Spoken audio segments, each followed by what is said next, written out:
And one of President Trump's special guests at the joint address got more FaceTime with him at the Oval Office yesterday. What a good-looking family, huh? There's one more thing I got for you, a big hug. Okay, good. That's very nice. Look at that family you got, huh? Yes, sir. Yes, sir. Very nice. How are you? Nice to see you. Nice to see you. That was a big evening last night, right? Yes, it was. That was a big evening. 13-year-old superstar cancer patient DJ Daniel was made an honorary member of the U.S. Secret Service Tuesday. Despite that heartwarming tribute and moment, Democrats turned the cold shoulder. The White House says that snub certainly may have backfired. Democrats didn't stand to keep men out of women's sports. They couldn't even clap for a girl who got her head smashed in by a man on a volleyball court. Democrats didn't stand for an innocent and beautiful child who is surviving brain cancer. Last night was a very clarifying moment for our country. The Democrats exposed themselves as the party of insanity and hate. The party that wants to put America last. Oh boy, oh boy, oh boy, oh boy. We got to talk about more infighting from the Democrat Party because there is major fallout following the censure of Al Green, the lunatic, crazy, deranged Democrat that decided to protest President Trump during his joint address to Congress. Apparently, Democrat leadership, they are confronting members who disrupted President Trump's speech because they realized that, hey, that was a bad idea. Okay, Democrats embarrassed themselves in front of the country, which apparently is something that Democrats are doubling and tripling down on because they seem to be embarrassing themselves on a daily basis now. The cringe never stops with these people.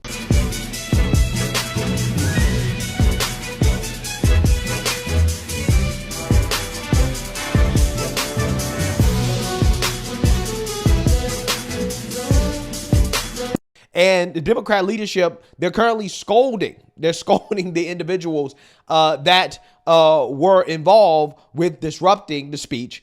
And you have other Democrats, like, for example, John Fetterman, coming out and basically going off on Democrats over their failed stunt on that night. Take a look. Former West Virginia Senator Joe Manchin and John Fetterman said this, sir. Thanks for being here. He said a sad cavalcade of self-owns and unhinged petulance. It only makes Trump look more presidential and restrained.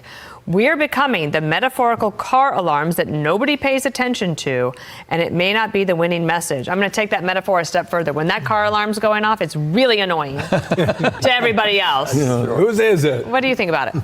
No, John's absolutely spot on. It was so sad. I kept thinking, and I was watching the delivery. I had sat there before in that same situation when the president first came. President Trump came and he was speaking about energy and things about coal and things I know about the energy security we need for our country. And I was standing up and I think people were hissing me behind. And I was the only one standing. I kept thinking, that's awful. They shouldn't be that disrespectful to the president. They were hissing me, not him, for standing. And listen to Fetterman. David Axelrod on CNN called Al Green despicable. Michael Steele on MSNBC thought whoever got the bingo sign should be fired. We never learn is one quote. He owned us. It's almost like whatever Trump does or say, just make sure you do the opposite over and over again. Here's a quote.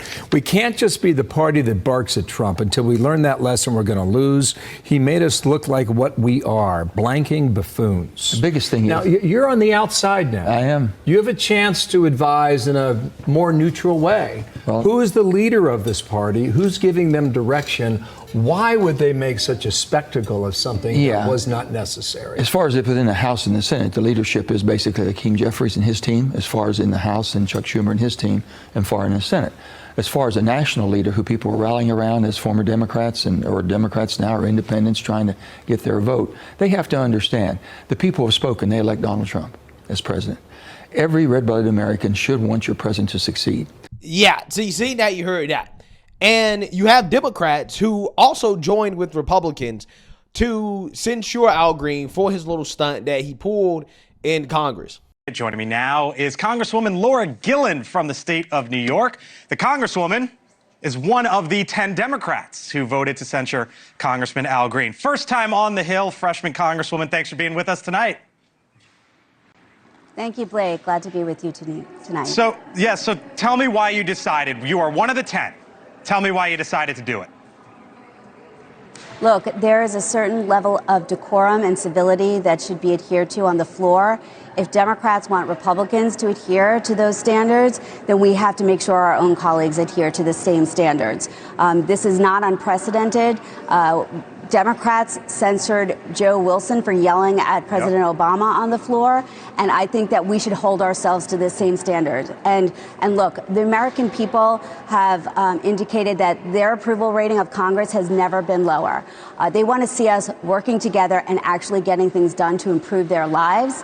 That's what I'm trying to do every day on the Hill. And when we have stunts like this, it doesn't instill any faith that Congress is actually doing that. What we should be talking about is why the stock market is plunging, why this tariff plan is going forward. That's what I wanted to hear in the State of the Union. I didn't want these performative stunts. Here's what I'm asking Democrats, and maybe you can help me here, Congresswoman, because we saw leading into it all the videos from the senators that had the exact same message. Then in the House, the Democratic members, some of them were holding up the placards with basically the exact same message. I'm trying to figure out who's leading your party right now. Do you have a sense of who's leading the Democratic Party, that a lot of this stuff, and clearly with the congressman doing what he did, seemed to be orchestrated? In the House caucus, Hakeem Jeffries is our leader. No, I know he's the leader, but like, is he running the party? Like, yes. Who's making the decisions? We're going to put out all these videos. We're going to do this. We're going to do that. Who's making those decisions? We are unified in a strategy, a litigation strategy, a messaging strategy, a mobilization strategy. If some members choose to do things, leadership did not encourage rowdy behavior. They want us to be the grown-ups in the room, and that's what I tried to do. Yeah, so here's the problem with the Democrat Party, okay, is that their base, their voters, okay, are unhinged, radical lunatics who are upset with the Democrats because they felt as if Democrats should have embarrassed themselves even more, okay? These lunatics actually support Al Green in what he did, and they're pissed off at the Democrats that decided to vote to censure Al Green, and also they're pissed off at the Democrats in the media who have been criticizing Democrats for this stunt. Take a look. More news from a black girl reporting live from ghetto-ass America. Because y'all know this shit is ghetto as hell. We found some traitors in the House. Not that we thought there wasn't any traitors in the House of Representatives. Let me be very clear. But we got some Democratic ones. Yeah, there's some bad seeds in our bunch, too. The House of Representatives voted 224 to 198 to censure Representative Al Green. You know, let's stay together, from Texas. You know, he was disrupting number 47, the felon, the rapist, the racist at the State of the Union. They was mad because everything he was saying was facts, and he was calling them out on their bullshit. Anyway, the vote saw 10 Democrats joining the Republicans in the favor of censure. Basically, a censure is a formal statement of disapproval. Like we thought they was going to approve of what he was doing. He was calling them out on his bullshit.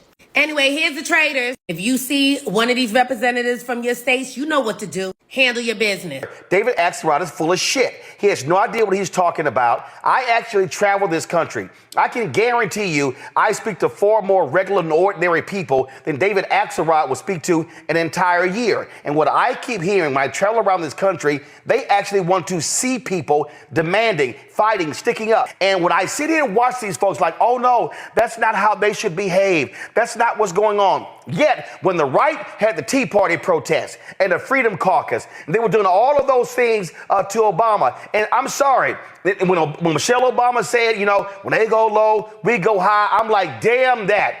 This is a moment where you got to meet force with force. I think we got to throw that one out, right? That was cute. That was nice. It sounded nice. It's time to throw that one out. And listen, I think that, Roland, to get right to it, like, I think that people, listen, we got to understand, we got to live in a reality we live in. People don't care and they don't have expectations of the Republicans because they know who they are. When someone shows you who they are, believe them. And there are enough of us who know who they are. So when people are looking for sanity, when they're looking for clarity, when they're looking for courage, they're not going to look to Republicans because they already know that is a party of racism, that is a party of misogyny, that is a party of fascism. That's what they expect from that. What they don't expect for us to go along with it. They don't expect Democrats to give any space for that. So we have to recognize that people are going to hold us to a higher standard. And instead of us getting or feeling uncomfortable with it right now, it's time for us to stand in it. Yeah, so the race hustlers and lunatics are upset that the Democrats weren't more embarrassing on that night, okay? But hey, in my opinion, I'm not sure exactly why they're upset, because Democrats have continued to embarrass themselves with very, very, very cringe protests, and that's exactly what they did after Al Green was censured, as they came together to sing "We Shall Overcome." Is that he will call Congressman Green to the well. Oh, there we go. Let's listen in. To answering present. The resolution is adopted. Without objection, a motion to reconsider is laid on the table. The House will come to order. The House will come to order. Shh. Will Representative Green present himself to the well?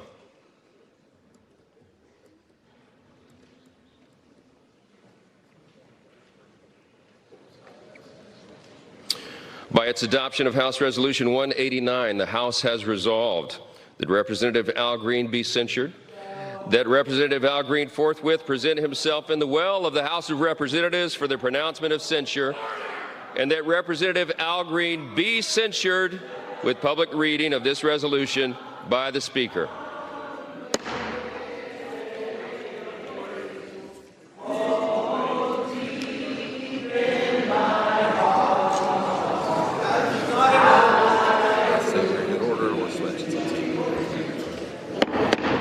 The House will come to order. The House will come to order.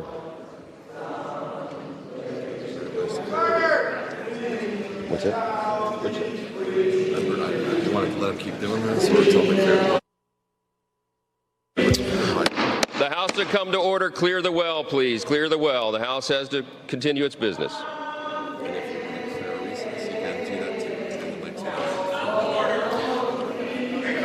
Just say the House is in recess. Pursuant to Clause 12A of Rule 1, the House will stand in recess, subject to the call of the chair. Yeah, so what you saw there was an embodiment of the modern day Democrat Party, right? A pathetic group of individuals who are lip wrist, can't do anything. They're weak, okay? They have zero leadership whatsoever, and that is what they could do, right? That's all they could muster in response to Al Green being censured, is to sit on the floor and to sing "We Shall Overcome," basically disrupting the process to do this pathetic virtue signal, right? And it seems as if some Democrats may pay for that virtue signal, as the Democrats who derailed Al Green's censure could be stripped of House committee roles. So you have Republican Andy Ogles of Tennessee. He has filed a resolution to punish the Democrats who derailed House floor proceedings, as Representative Al Green, the Democrat from Texas, was censured on Thursday. Quote, "We have a country to run. The failed policies of Joe Biden is why they lost the House, why they lost the Senate, why they lost the presidency. They can lick their wounds all day, but they still have to behave on the House floor," Ogles told Fox News Digital in a brief interview. "We can disagree on issues and politics, but we're going to respect one another, and I'm tired of this crap." Ogles' resolution is aimed at stripping committee assignments from the Democrat lawmakers who temporarily plunged the House floor into chaos on Thursday. He told Fox News Digital that he intends to deem the resolution privileged, meaning House leaders will have 2 legislative days to take up the measure. It could be voted on as early as next week, when Ogles is planning on broaching the matter with House Speaker Mike Johnson. All but 12 House Democrats voted against censuring Green for disrupting President Trump's speech in a joint session of Congress on Tuesday night. 10 Democrats voted with Republicans to reprimand Green, while 2, including the Texas lawmaker himself, voted present. Yeah, so that little stunt there for the Democrats has led Mr. Andy Ogles to introduce a resolution to have them removed from their committee assignments. You know what the Democrats did to Marjorie Taylor Greene for her free speech, okay, when she was exercising her free speech before she was in Congress? Yeah, they removed her from her committee assignments. So now you have a Republican trying to do the same thing back to the Democrats, okay? The pendulum is swinging the other way. And the leader of the Democrats, the alleged leader, Hakeem Jeffries, who nobody respects, by the way, right? Nobody, including Democrats, respect Hakeem Jeffries as a leader. He's raging over this, right? He's absolutely pissed over this Republican moving to remove these Democrats from their committee assignments. Take a look. I'm here in the office Just finished up a telephone town hall meeting with my dynamic sister, our Attorney General Tish James, and my team informs me that some far-right extremists have introduced a resolution to try to throw Democratic members of the House off of our committees. That resolution is going nowhere. You ain't throwing no one off of any single committee. These people are malignant clowns. Andy Ogles is a fraud, a complete and total fraud. You aren't throwing anyone off of any committee in the House of Representatives. Don't make me expose you to folks who don't know you. Meanwhile, Al Green is still raging over the fact that he got censured in the first place. He's now saying that he's going to move to impeach President Trump for words, right? Basically for calling Democrats lunatics. The president that evening called the Democratic members of Congress lunatics on national TV. The president called them lunatics. He did so, and he has not been reprimanded. He won't be censured. He uses incivility to take advantage of our civility. Well, there is talk that the Freedom Caucus may not be done with this and that they may try and strip you of committee assignments. What's your reaction to that? Well, I had a reporter to approach me and call this to my attention. I am here to serve the people of the 9th Congressional District. I believe that I have taken this oath that I have taken, and I pledge to do that. I would hope that they wouldn't. I would not agree with it. But if they do, it'll give me more time to work on my articles of impeachment. You're seriously considering introducing articles of impeachment? I am absolutely going to do it. This level of incivility emanating from the presidency, much of it in policy, is something we cannot tolerate. If President Barack Hussein Obama had behaved in this fashion, he would have been impeached. There is no question in my mind. So I believe that this president cannot escape this one thing that each member of Congress has. 435 of us, we have it. He is a Goliath, but there are 435 Davids in Congress. I'm one of them, and I'm going to bring articles of impeachment. And the articles would be based on his speech to the joint session? The articles will be based upon things that have already occurred, not in an indirect sense, but not directly based on that. What he said to the members and to the senator was unacceptable. Then that's incivility. So I think we have to, at some point, use righteous incivility. We cannot allow him to just continue to step on us like that and not have some reasonable, righteous retort. Wow. So at this point, the Democrat Party is a complete and total embarrassment to this country. Okay. That's not an exaggeration. Like, that is the reality for the Democrats, who have the lowest approval rating that we've seen in a long time for the Democrats. I don't think the Democrats' approval rating has ever been this low. Okay. And they have not hit rock bottom yet. But regardless, I do think that this is a good idea. I think it is a good idea to strip them of their committee roles because, hey, this is what they did to Republicans, so we can do it right back to them. Okay.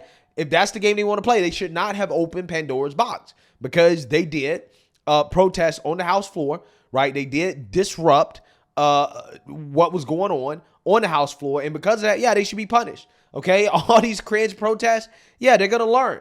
They're going to learn that they need to have a sense of decorum. Okay. That this country, we have a country where you can't just have destruction and chaos everywhere. I know you have that in your cities, right? In your liberal cities. I know that's, what you do. Okay. But, when you're in Congress, okay, when there's a session going on, yeah, we have to have decorum. Okay. And all that protest and all that hooping and hollering, all of that fake virtue signaling. No, we ain't going for that. Right. We have zero tolerance for that. Okay, we saw a lot of that in 2020 during the George Floyd riots of Democrats doing this performative nonsense.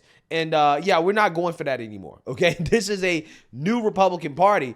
The country is on our side. We are the majority. And at this point, Democrats need to understand that they are the party of extremism, that they are out of touch with the American people. Okay, but what's driving them so crazy is their Trump derangement. Okay, the Trump derangement is making them act emotionally in ways that, quite honestly, are just not helping them out. Okay, and that's essentially the main problem with Democrats. If they could get over their Trump derangement, their party will be fine, right? They can get back on track. But as long as they're Trump deranged in the way that they are, they're not going to be able to get back on track. You know, it is what it is because they're too emotionally driven. Okay. Smart Democrats should be getting on board with the president, okay? Smart Democrats should be trying to work with the president. When the president does something good, they should be praising the president. But this Democrat Party is not the party of common sense, okay? They're not the party of sanity. They're the party of weirdos, freaks, low testosterone men, and high-calorie women, right? And as long as that's their coalition, as long as that's their party, then they're going nowhere, right? They're not going anywhere at all. So, hey, you know, this is probably the most entertaining story in politics right now, the downfall of the Democrat Party. It is a daily clown show. So let me know what you guys think. Make sure you like, comment, and subscribe. Most importantly, share a Black conservative perspective. Peace.